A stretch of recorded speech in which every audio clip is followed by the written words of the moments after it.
ตอนนี้กำลังย่างลงไปตากบ่อน้ำอุ่นเนาะอยู่เขตเมืองคำแข้งเชียงขวางเนาะเมื่อออกจากถ้ำอยู่มาแดดทะเลย่างมาแช่น้ำอุ่นบ่อน้ำอุ่นธรรมศาสตร์คมเย็นดีเลย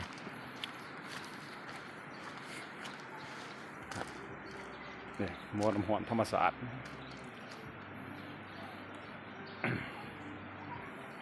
บ่อน้ำร้อนธรรมศาสตร์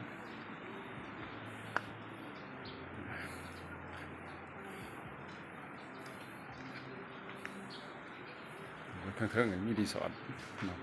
บ้านพักทางลงบ่อน้ำร้อนธรรมศาสตร์เนาะ The way to hot spring ponds ทางลงโอ้มันก็เห็ดอีกเลย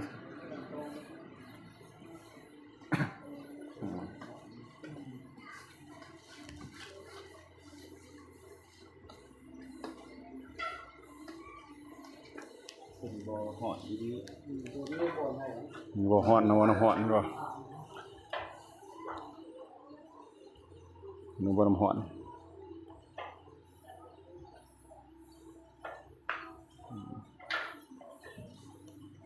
เห็ดบ่อน้ำหอน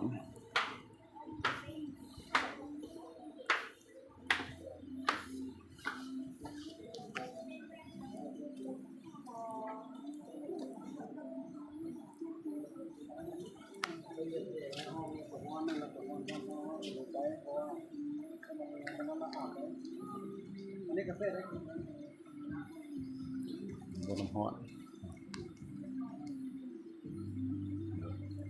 บ่อน้ำหอนเป็นบ่อพักไปเรื่อยๆ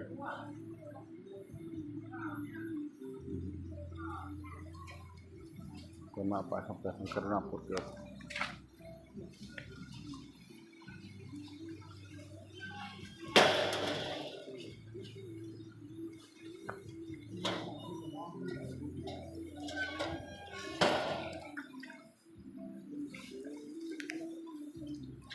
เอาบัวระบายมาละฮ้อนให้ขับอะไร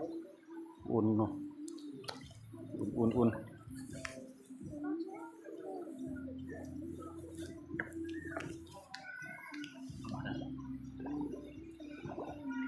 อ้พอดีเสีย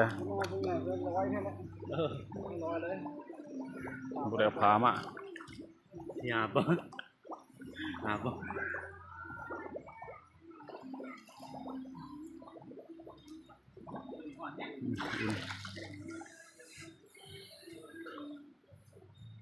อุ่นพอดีนะประมาณ40 องศา45 องศาเนี่ยน้ำหอนพอดีกำลังพลังแช่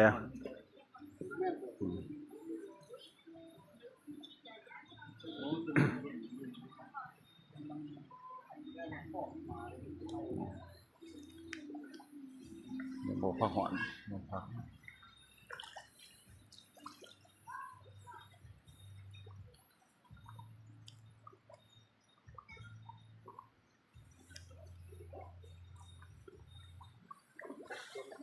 ต้องแช่ก่อนดิโอ้หมาก็แช่ขาก่อนดีกว่าบ่ได้อาบก็แช่เอาก่อนแล้วแช่ขา